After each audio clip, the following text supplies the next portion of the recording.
activation of nuclear silo. GOM team, continue your mission. Engage. Stand by. We're analyzing the situation.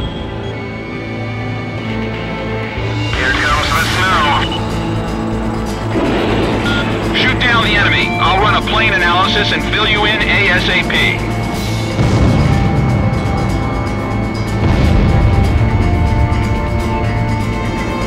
Those who survive a long time on the battlefield start to think they're invincible. I bet you do too, buddy.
1, go for his front air intake.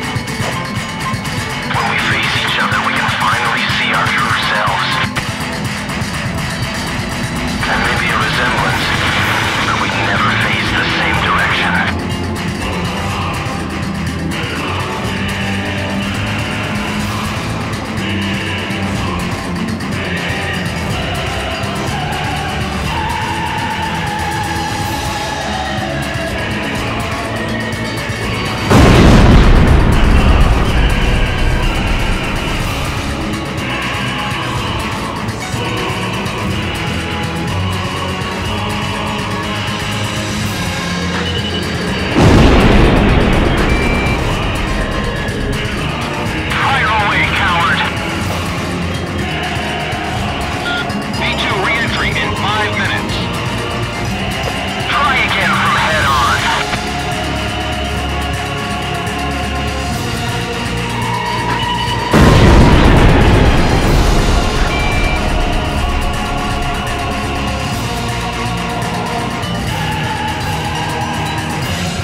So this is the hidden truth about the war. And this is where his trail ends as well. The impact of the 7 nuclear detonations on the world's psyche was great. Those who witnessed the carnage went on to organize a global arms reduction. Perhaps they were admonishing themselves. Furthermore, the existence of V2 was concealed. The events that occurred after the war faded from people's memories, and these men were also sealed away from history. Maybe this was one path to achieve peace. And here the curtain falls on this story. However, that does not mean their own stories came to an end.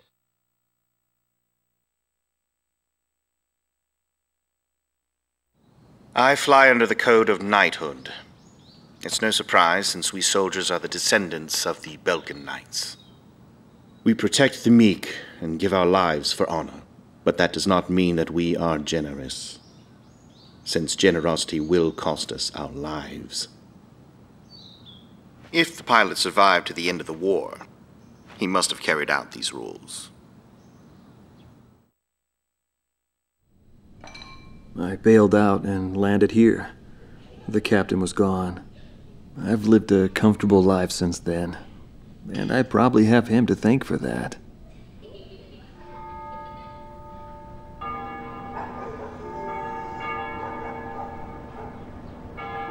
They ring the bells here at dusk to honor the liberation of the capital. It signals peace, but to me, they are the sounds of death.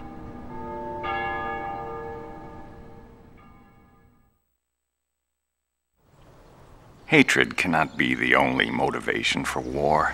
It only brings about more pointless deaths. I lost most of my students. They were all my children, my flesh and blood. I will never overcome that grief. I'll probably never teach anyone again, nor will I ever go up in the sky again. I have entrusted everything I know to a new generation. I'll just look on from here.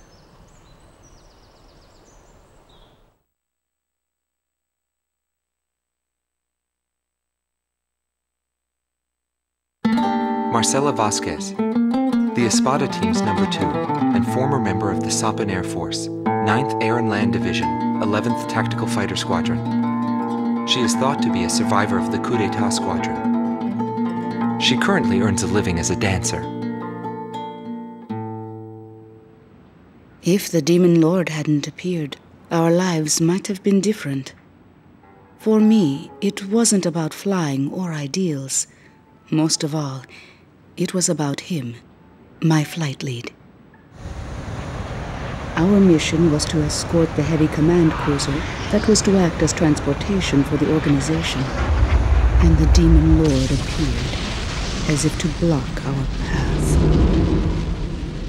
I will never forget his overwhelming power. One by one, my comrades were shot down, and then the mother bird we were supposed to protect. We survived after the fight. We left our organization and returned to the ground together. But those whose hearts are in the sky will always return to the sky. He was one of them, and so he left, even though his wounds had yet to heal, and he died there, never to return to me.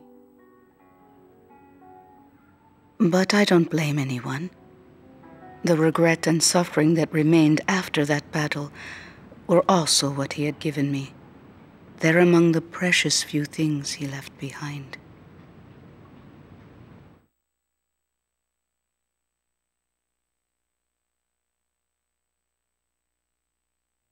Joshua Bristow, former captain of the Ocean Air Defense Force, 8th Air Division, 32nd Tactical Fighter Squadron. His actions during the Balkan War are surrounded in mystery, and he is rumored to be one of the founders of a world with no boundaries. His whereabouts were unknown after the decisive Battle of Valdrijk, but several years later he resurfaced as a leader of a terrorist organization. Today he is serving time in prison. This darkness and that little window are my entire world now. I'm actually rather fond of it. The darkness envelops me in a borderless world, a world with no boundaries. He was not the reason we were unable to change the world. No matter what the desired outcome is, the world can still change, as long as people expand their knowledge and desire change. Today's world has already changed from what it was back then.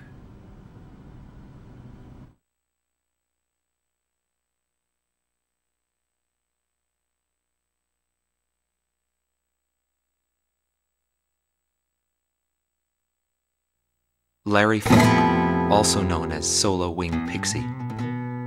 GALM Team's number 2 and member of the Ustio Air Force, 6th Air Division, 66th Air Force Unit. That's right. This man was his buddy and his enemy. I should have died that day, but I didn't. I dragged my wounded body and reached ground zero of the nuclear detonations. A barren, empty land. I felt an unbearable sadness when I witnessed that landscape.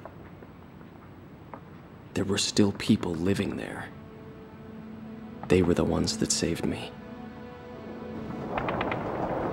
It may be true that the world has no need of borders, but would getting rid of them really change anything? The world won't change for the better unless we trust people. Trust is vital in a peaceful world, but that will never happen. I'm still on the battlefield. Right now I'm near a border. I want to see for myself what borders really mean, and what their volition really is. I may not find what I'm looking for, but I still want to try. Anyway, that's what I've come to believe, and I think that's enough. Will he see this video? If you do meet him, give him a message for me. Yo, buddy. Still alive? And thanks, friend. See you again. The Demon Lord of the Round Table, a warrior who soared through the Balkan War, inspiring both fear and admiration. His presence filled the skies for but a few short months before he disappeared. Apart from that, nothing is known about him. I was never able to find out what kind of a person he really was. But whenever they talked about him, they always had a slight smile on their faces. That, perhaps, may be my answer.